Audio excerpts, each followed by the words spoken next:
Francisco, New York, where the big engineering firms are. Usually they're the leaders on these projects. You know the names. They're firms like Bechtel, Halliburton. There's a whole long list of them. And these companies then, in association with many others, General Electric, McDonnell Douglas, you name it, it's there, will build projects in this third world country like power plants, industrial parks, ports that primarily serve the very, very rich people.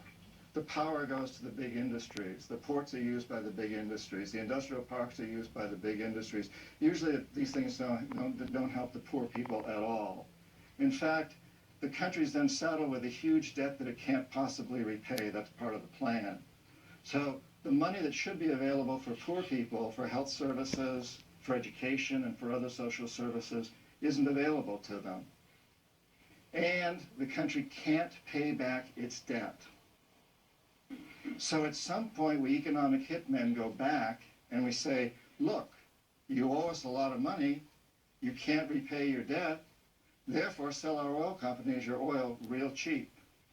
Or vote with us in the next UN vote that's critical to us. Or provide land for a military base in your country.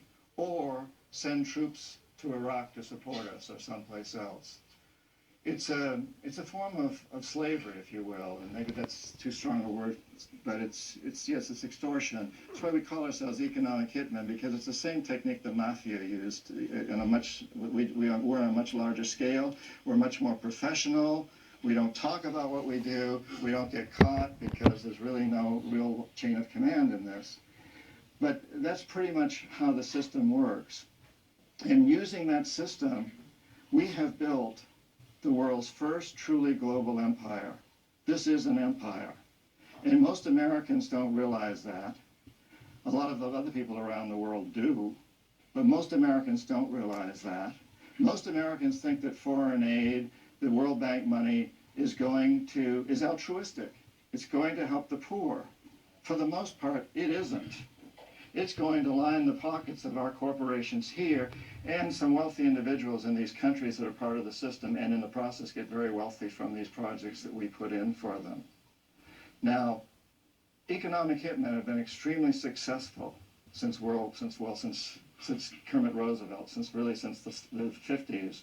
Particularly in the 70s, we began to really do a good job.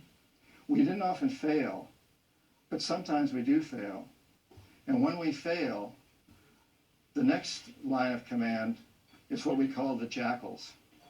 These are CIA-sanctioned operatives who will go in and try to overthrow a government.